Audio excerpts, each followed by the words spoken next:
ಒಂದು ಇಂಟ್ರೆಸ್ಟಿಂಗ್ ಅನಿಸಿದ್ದು, ನಾವು ಈ ಸಲ ನ್ಯೂ ಇಯರ್ ಸೆಲೆಬ್ರೇಟ್ ಮಾಡಿದ್ವಿ. Our chief guest was Prabhudeva. Prabhudeva ತಮ್ಮ ಜೀವನದ ಪೀಕ್ಗಳನ್ನು ನೋಡಿದ್ದಾರೆ, ನ್ಯಾಷನಲಿ ಇಂಟರ್ನ್ಯಾಷನಲಿ. ಬಟ್ ನನಗೆ ಅವ್ರ ವಿಷಯದಲ್ಲಿ ಬಹಳ ಖುಷಿ ಅನಿಸಿದ್ದು, ಇವತ್ತಿಗೂ ಅವರು ತಮ್ಮ ಬಾಲ್ಯದ ಗೆಳೆಯರು, ದೂರ ಅನ್ನೋ ಊರಿದೆ, ಆ ಊರಲ್ಲಿ ಬಾಲ್ಯದ ಗೆಳೆಯರು ಯಾರಿದ್ದಾರೋ ಅವ್ರ ಜೊತೆ ಕನೆಕ್ಟೆಡ್ ಇದ್ದಾರೆ. ಯಾವಾಗಂದರೆ ಅವಾಗ ಹೋಗ್ತಿರ್ತಾರೆ, ಅಲ್ಲೇ ಅವ್ರು ಎಲ್ಲಿ ಕೂತು ಊಟ ಮಾಡ್ತಿದ್ರು ಅಲ್ಲಿ ಊಟ ಮಾಡ್ತಿರ್ತಾರೆ, ಎಲ್ಲಿ ಓಡಾಡಿದ್ರು ಅಲ್ಲಿ ಓಡಾಡ್ತಿರ್ತಾರೆ. ಅವರನ್ನು ನೋಡಿದ್ರೆ ನಿನ್ನೆ ಅಷ್ಟೇ ಭೇಟಿ ಆಗಿದ್ರು ಅಂತ ಅನ್ಸುತ್ತೆ. ಆ ಮಟ್ಟಿಗಿನ ಒಂದು ಫ್ರೆಂಡ್ಶಿಪ್ಪು ಇಟ್ಕೊಂಡಿದ್ದಾರೆ, ಅಂದ್ ಊರಿನ ಜೊತೆ ಕನೆಕ್ಷನ್ನು ಇಟ್ಕೊಂಡಿದ್ದಾರೆ. ಬಟ್ ಹಾಗೆ ನಾವು ನಮ್ಮದೇ ಉದಾಹರಣೆ ತೊಗೊಂಡ್ವಿ ಅಂತ ಹೇಳಿದ್ರೆ, ಊರಿಗೆ ಹೋಗಿ ಬಹಳ ಕಾಲ ಆಗಿರುತ್ತೆ, ಆಗಿನ ಫ್ರೆಂಡ್ಸನ್ನು ಮೀಟ್ ಮಾಡಿ 10-15 ವರ್ಷಗಳೇ ಆಗೋಗಿರುತ್ತೆ.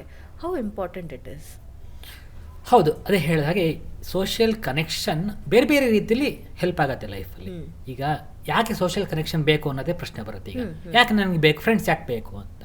ಈಗ ನಾವು ಪೀಕಲ್ಲಿದ್ದಾಗ ಅಥವಾ ನಾವು ತುಂಬ ಸಕ್ಸಸ್ಫುಲ್ ಆಗಿ ತುಂಬ ಖುಷಿಯಾಗಿದ್ದಾಗ ಬೇಕು ಅನಿಸದೇ ಇರಬಹುದು, ಬಟ್ ಡೌನ್ ಆದಾಗ ಬೇಕಾಗ್ತಾರೆ. ಈಗ ಜಸ್ಟ್ ಶೇರಿಂಗ್ ಇರ್ಬೋದು. ನಾನು ಯಾರೋ ಫ್ರೆಂಡ್ಸ್ ಜೊತೆ ಒಂದು ವಾಕ್ ಮಾಡಿ ಬರ್ತೀನಿ ಅಂದರೆ ಬೆಳಗಿಂದ ಇರೋ ತನಕ ಎಲ್ಲ ಸ್ಟ್ರೆಸ್ಸು ಕಮ್ಮಿ ಆಗಿಬಿಡುತ್ತೆ.